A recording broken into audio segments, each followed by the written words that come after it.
Welcome back to Chronicles. We are reading one verse today, but it's a fantastic verse. It's such an amazing picture. It's one of my favourite parables of Jesus, but it's one that I never really got growing up.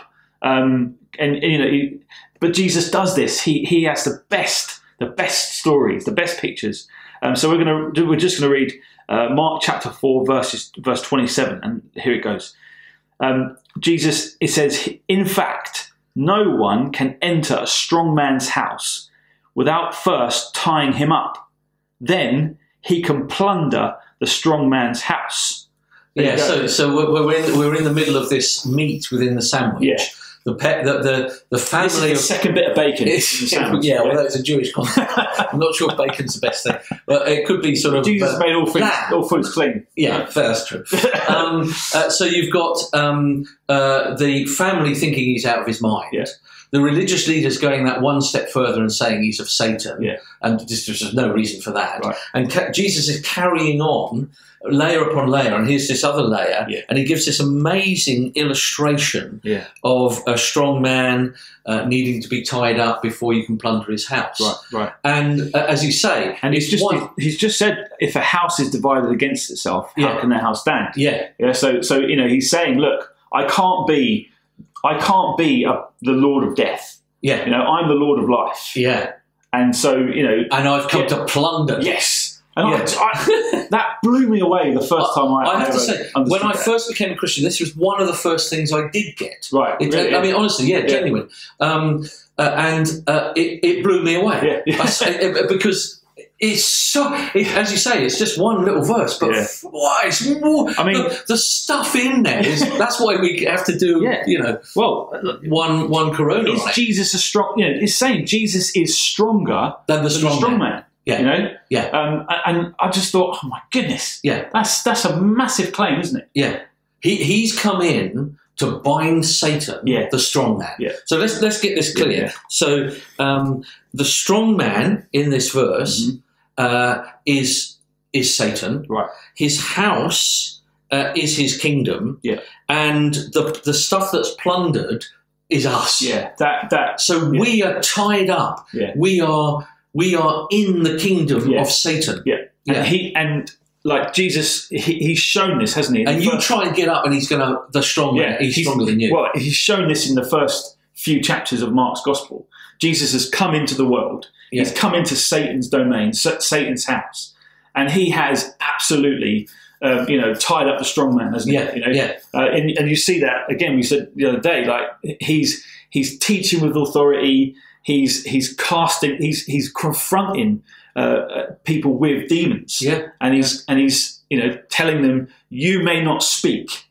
You don't have any authority here anymore.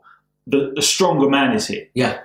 I always think it's like so. Imagine you go home today because you're away from home, and there's a burglar in your house. And you come in, and he's a flipping strong burglar, and he just grabs you. And he ties you down while he's just doing what he likes in your home.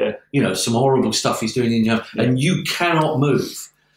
But somehow you're able to get your mobile phone on, dial 999, and ask for some stronger men to come. And those stronger men come in. They not only release your bounds, they arrest the bloke because they've got all the gear.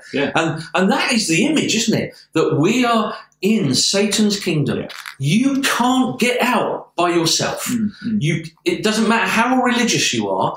It doesn't matter, even if you pray, in one sense. You've got to have a strong man. And Jesus is the superhero strong man, isn't it? That's right. Who busts in and grabs you. And that's the thing. I think when I used to read this, I used to think, oh, that can't be Jesus because he's burglar. He's nicking some stuff, but that's not the point. No.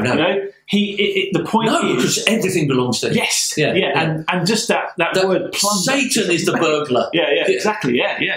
And actually, he's the guy that's sort of taken up residence in the house, and it doesn't belong to him. And he binds us with lies. That's how he does it. He's a liar.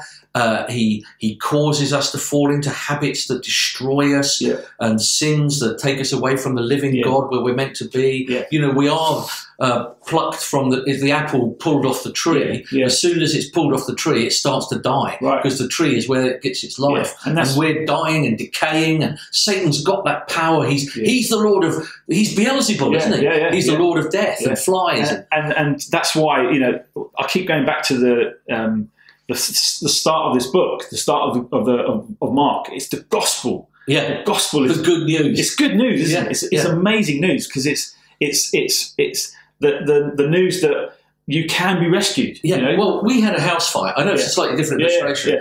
It was a pretty big fire last week. And I was trying to put it out with my little hose. And it was a joy to hear in the distance, coming up the road, and about 30 firemen just pushing through the door with a dirty great hose and gone. Do you know what I mean? That is Jesus. I heard Anne say the difference in size between their hose and yours. Well, we don't talk about that. But it is interesting. And that is Jesus. He is the rescuer. He rescues us from ourselves because we're so bound. He rescues us from our flesh, you know, the things that we fall into that we can't sort of almost control. He rescues us from Satan.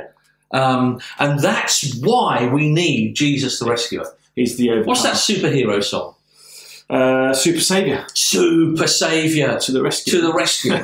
Well, have you been rescued, or are you still bound? That's the question. See you next time.